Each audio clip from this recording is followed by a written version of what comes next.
You think you're being loyal, but that virtue is being used as leverage. Let's talk about it. Now, I'm not talking about obvious manipulation, nor am I talking about a villain who announces their master plan by the end of the movie. I'm talking about people who benefit from your consistency, meanwhile, contributing none of their own. That's leverage. And it's showing up in your family, in your friendships, and even at the workplace. Right now.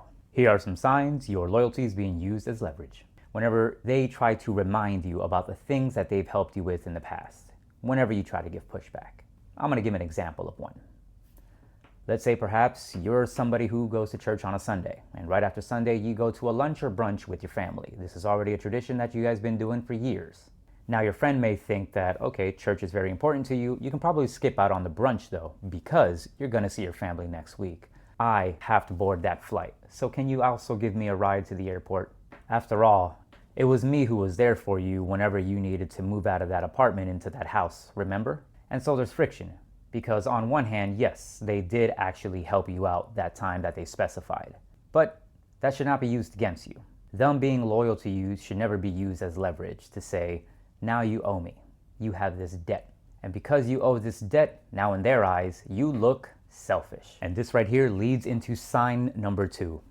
They call you selfish whenever you set your limits. Your boundaries are therefore seen as abandonment of the friendship. And so you almost get stuck in this tug of war, once again creating more friction. On one side you have, hey, they have a point, they did help me out in the past, maybe I should step up. Missing one brunch with my family is not gonna hurt. And on the other side of the spectrum, you also have, this is my time with my family, why should I have to give this up? And why should I have to feel like I'm the selfish one? Why am I feeling bad for not helping you? Another way that you're probably being leveraged is just take a look at your phone. Are you the one constantly calling? Are you the one constantly texting, emailing? Maybe you're the only one who actually initiates the conversation. And sure, they respond, but are you the one carrying the conversation? Are you the one that's constantly being the planner? And so in your eyes, the relationship only seems to work if it's on their timing, their topics, and their energy. And before you think I'm talking about just coworkers or not so close friends, I'm not. The people most likely to leverage your loyalty against you are the ones closest to you.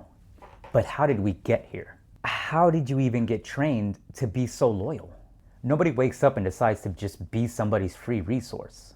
This was taught by culture, by religion, by family. Let's think about the phrases that we grew up hearing. Blood is thicker than water. Your hard work and dedication into this company is going to bring you so far. Real friends stick to everything. And also, you're a real one. Now on their own, these phrases aren't wrong, but they do get weaponized. Because the people who benefit from your loyalty, they also heard these phrases growing up. Now they just learn to use them strategically. Now ask yourself, who taught you that leaving makes you the bad person? Because I promise you, somebody taught you that. And there was a reason they taught you that. Now I'm going to give you 3 real life scenarios. But don't worry, I'm going to keep them short. We'll start off with the friendship. The friend. Let's say you have a friend that you knew, let's say 5 to 10 years. And every single time you try to pull back on something, they hit you with the, but I've been with you through everything. And so you freeze. Because it's true. They have been there for you. But what they're also leaving out is, so have you. If you recall, history works both ways. But for some reason, they're feeling like it's a debt that you now owe them. The family member. Family is where it gets most complicated. Because you love them. The love is real. But love doesn't mean unlimited access. The moment somebody uses family as a reason or excuse as to why you can't say no, well, that alone right there is not love. Nor is that family values. That's leverage. And this can come from all sides of the board. Brothers and sisters, cousins, aunts, uncles, mothers and fathers, and believe it or not, your significant other. The workplace. You come in early or you stay late because you care. And because you think that they noticed, which they likely do. But here's the problem. Now they expect it. You don't get a raise, you get more responsibility. You don't get protected, you just get kept quiet. Your loyalty becomes efficient for the company. I'll say that one more time. Your loyalty is making the company more efficient without any other benefits. Now here's what all 3 have in common. It's never called exploitation. It's called dedication. You're a real one. And it's that type of language that just makes you feel like you're the superhero. But you're not. You're just being used. What do these also have in common? Guilt. Every time you try to take a step back, the guilt kicks in. And that guilt wasn't random. It was installed. Now, I'm not saying that they sat you down and planned it, but over time they saw the cracks.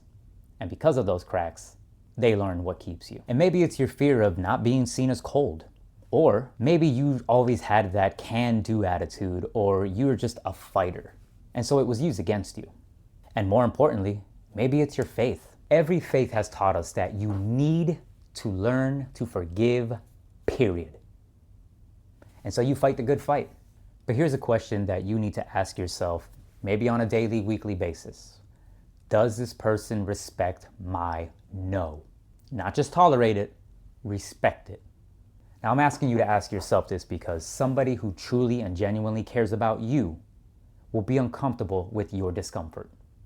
Whereas somebody who's just trying to leverage you, they're just going to push harder. Think of one person right now who makes you feel guilty or trapped for actually having limits or boundaries. Hold on to that person. We'll get back to that in a little bit. Loyalty. It's a contract. It's not a gift. Here's what nobody tells you about loyalty. It was never meant to be unconditional. That's called codependency. Real loyalty, it's a two-way contract. We're both working on ourselves and we're both working on each other. You show up, I show up. You show up, I show up again. And the moment it becomes one-directional, it stops being loyalty. That's not loyalty. That's leverage. That's a full stop. And walking away isn't betrayal, nor is it a weakness, nor is it abandonment. It's recognizing that a contract was broken, not by you. Now, before the internet tries to take this, misconstrue it, and just run with it, I want to leave you off with this. I'm not telling you to burn off every single bridge just because it's not perfect, whether it's in your work life or your personal relationship life. I'm telling you to be more self-aware and audit. Look at the people in your life right now and ask yourself, is this person loyal to me? Or are they just comfortable with my loyalty to them? There's a difference. And you already know which people fall into which category. You've known for a while. The thing keeping you in there isn't love, nor is it loyalty. It's the feeling that leaving makes you the bad guy. It doesn't.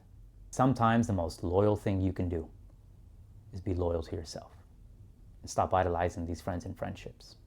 Lastly, what phrase has somebody used on you to keep you loyal to them, even though you knew you should have walked away? Was it the blood thicker than water? Was it after everything I'd done for you? Whatever it is, drop it below. Let's talk about it.